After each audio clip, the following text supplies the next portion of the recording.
and be in a position later, early in the second round, even at that spot, I think he's just a super great player to have. It helps roster construction up and down the entire draft. What are your thoughts on him? Yeah, I mean, if you're in a snake situation especially, and you want to take a pitcher in round one, you're getting a first-round caliber hitter if you get Harper coming back through in the second. It goes around like pick 20, I think, is usually the ADP. Yep. The batting average is the one category that's a little bit weak, but, I mean, if we're looking at high 260s or low 270s is where he ends up there with the run production and power, like you said. He still hits the ball really hard.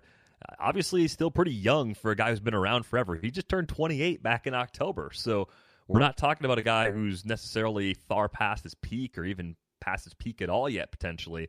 Obviously, being in that park is good for him, too.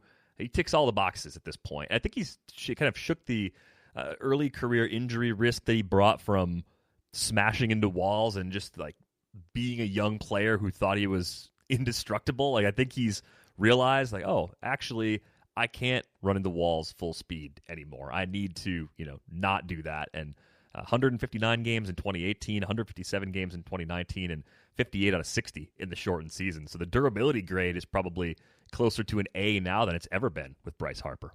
Yeah, and if you're in an OBP league, he's absolutely golden. It's incredible. I think that you're right. In a draft, if you have taken a pitcher your first round, he is an instant get. I think there's nobody better on the board. The question is, if you've picked a hitter in the first round, is it worth passing up on him because you need that pitcher? I don't think so. I think that it's worth having his base, and it'll fill it out. Here's an interesting player comparison and why I don't think that Francisco Lindor is a great pick. What's the difference between Bryce Harper and Francisco Lindor in terms of statistics? I mean, I think you're getting a similar batting average, to be frankly honest, and I think you're getting a similar stolen bases. I don't think Lindor has that 20-something stolen base contribution, and Harper is going to get you 15, maybe he'll get you 20 if you're lucky. He had 21 back in 2016, and he's going to get you a ton of more homers, a ton more RBIs.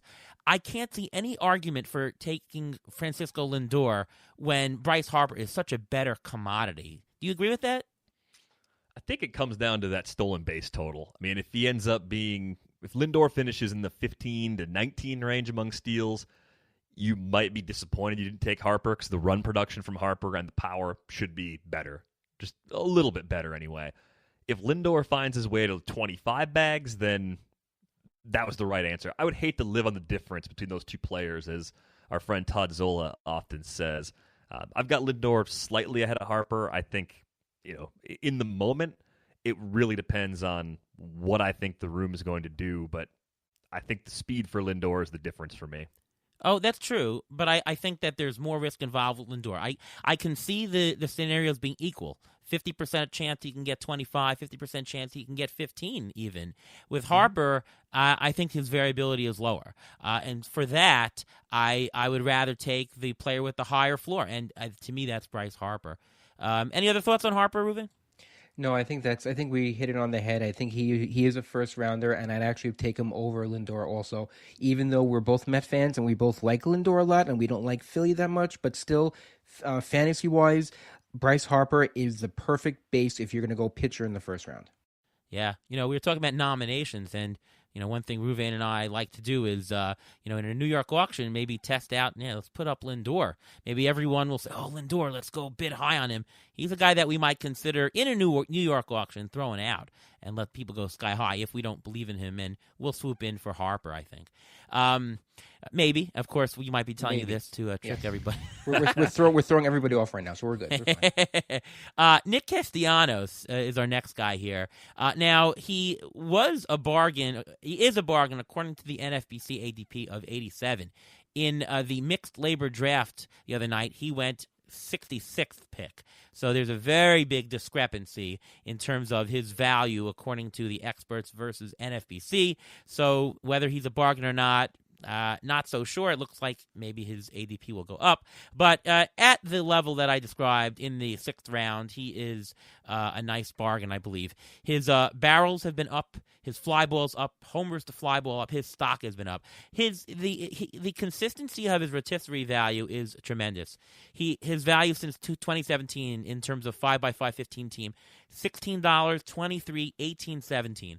I didn't mention a number below $16. So we're talking about a low-risk player.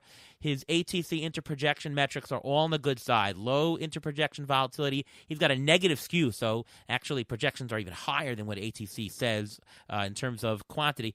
And the only thing is he doesn't have any steals. But to me, he's going 3 rounds later than some guys. Let's say, what's the difference between him and Jose Abreu? Castellanos, 30 home run guy. Abreu, probably something similar.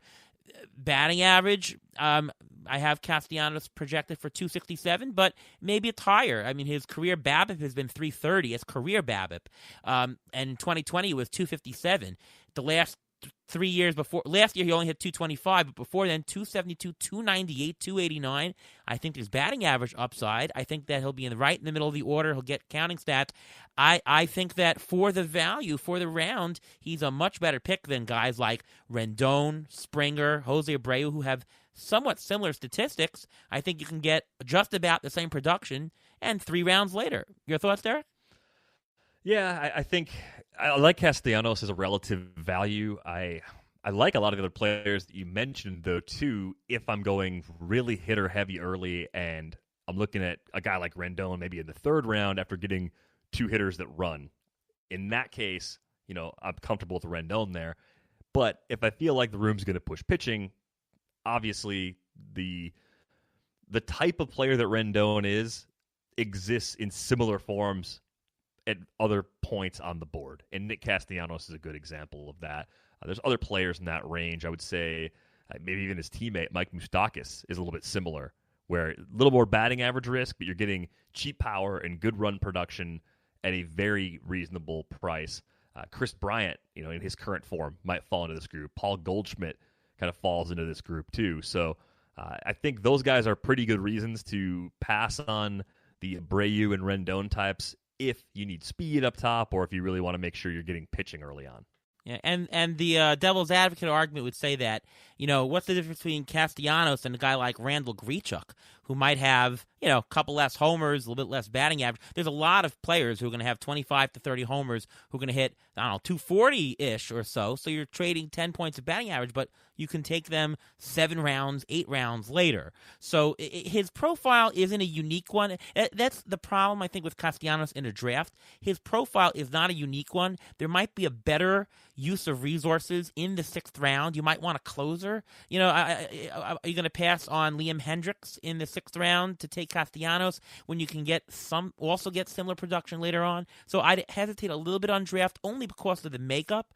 But in an auction, I think that's a good value, because in an auction you don't have to have a 6th rounder in the 6th round and a 7th round in the 7th round and a 10th round and 10th round. You can buy a couple of 6th rounders, and you might find that's a better value than buying a 2nd round player. So I'm more inclined to get him in an auction than a draft. Ruvain, your thoughts? Yeah, you guys pretty much nailed it. There are just 2 things I want to add. The first thing, a positive thing, is that he hits 47% of his hits are up the middle, which means they can't shift on him, which is excellent for him, and that's why I think his BABIP will go up next year, and I think his batting average is something more of a lock closer to what his career is. And secondly, have to see what the Reds do. If they trade Eugenio Suarez, he's only going to have Mike Moustakas in that lineup with him, and he will not have any protection whatsoever. He had that similar also in Detroit when he didn't have that much protection, and he was good, but they were always pitching around him. He wasn't as good as he could be. So as long as Cincinnati keeps Suarez, I think he'll be the player that everyone wants, Castellanos. So the next player is somebody who's been on my list for the last 3 years in a row. Those who followed me, it's Eddie Rosario. Now, it's possible that a little bit of this ADP difference has to do with before he signed, although I've tried to pick dates in my NFBC somewhat after he signed. But he's going at pick 122, which is the 9th round. Now, the funny thing about him is, let's review his roto history. $18, $21, then $22, $24. That's an upward trend, and his ADP just keeps going down for the 3rd consecutive year. His ADP is lower. In labor, he actually wasn't so bad. He went at number 86, so again less of a value according to the experts, but in the NFBC, still really, really, really low. Your thoughts before I give mine? Your thoughts, Derek? He is creeping up a little bit. I was just looking, since February 1st, Eddie Rosario's ADP is about pick 100 in the NFBC. So now that he has a team that has stabilized things a little bit, same time, I don't think that's a bad price for him. He doesn't strike out a lot. Like, even though he doesn't walk, which I think drives that low OBP and maybe steers some people away, he's an everyday guy. He's high in the order. The park boosts power. So I don't think we're going to see a major home run drop-off from Eddie Rosario, leaving Minnesota going to Cleveland. Maybe get a slight boost. I know he doesn't steal bases, but you're getting, I think, probably a 4-category player. I think he's good in average, at least above average in home runs and run production, if not even better than that. So 2 thumbs up for me. I think he's really nice in that range. Yeah, and I actually think he might be a 4.5 category player. Minnesota does not steal bases. That's Minnesota. I think Cleveland might be more inclined to. And Rosario has stolen bases in the past. He has had years. He had a year where he had 8, 9, and 11 stolen bases. Last year he had 3 in the short season, which would have been a full season's 8. I think that you could be surprised and end up with as many as 10 stolen bases, and that would make him actually a plus player in stolen bases. Possible. I'll still bet the under on that, but I think it's totally within reason. This is a guy who you mentioned the strikeout rate. His strikeout rate in the past 2 years has been each under 15%. That's enormous. I think that there is a huge batting average floor. This is a guy who should be hitting over 270. And the homers, I think that he's been hampered by injuries throughout his career. He's had halves where he hit 20 homers and a half. Like, he's had the pace for multiple halves in his career where he had a pace of 40 homers. If you bet on 30 homers, he is a bargain. He has the upside of 40 homers. I just think that his injuries have gotten to him. And he's not 30 yet. He's still 29. I think this is the guy that, again, potential for bargain. Although, as you said, Derek, his ADP is creeping up a little bit, so the bargain is shrinking. But I think it's still fantastic for what you're getting all over the place. Ruben? I think we can reference another former Twins player, Eddie Guardardo. Eddie Rosario is an everyday Eddie. When he plays, he is boring, which is a good thing to have. He's boring means that he'll get what you need. He's not that flashy, and his name just always seems to slip down the list, which is great. A couple of things about him. First of all, he's batting in the lineup right now. According to Roster Resources, he's batting between Jose Ramirez and Fran Moraes. Now that is pretty good. I like that. His peripheral numbers have stayed the same throughout his entire career. The walk rate, the K rate, everything is still the same. And last year he was on pace for 30 and 10, and his BABIP was a career low last year. So you put all that together, leaving Minnesota may not be the worst thing for him. Going there, just like you mentioned, he may get more stolen bases, and I like where he's batting between those two guys also. Next player is Charlie Blackman, a 304 lifetime batting average, fantastic contact rate. He's a guy that maybe you can't predict 300 batting average anymore, but 280, 290 definitely seems reasonable for him. Without going too much into him, I think the biggest reason why he is going at pick 103, even though he has great stats, great potential, great batting average, is his age. 35 years old. He's broken down with the stolen bases already. You're going to get maybe 2-3 stolen bases if you're lucky. Question is, can he hold up? And is this a veteran that just keeps on going, or do you see him hitting a wall, Derek? Not having Arenado in that lineup, it's going to hurt guys like Charlie Blackman. I think there's some interesting players that can step in and be undervalued for us as fantasy players, but I think Charlie Blackman's counting stats will fall. They are not going to replicate Arenado's production with his replacements. I think that's fair to say. Age is a big factor here because I see Charlie Blackman and I see Jose Altuve kind of in a similar light, where you're getting low to mid-20s home runs, nice run production, and a strong batting average around that pick 100 range. And Altuve is quite a bit younger than Blackman. They both fit into somehow this old and boring and used to be great sort of category, but the age difference makes me a little more confident in Altuve than Blackman. I think Blackman's one of those guys that needs to come down in my rankings a little bit because I think we're talking about a guy that might have some durability issues too. This far into his 30s, as good as he's been to this point, it seems like a fool's errand to continue to bet that he will play at that level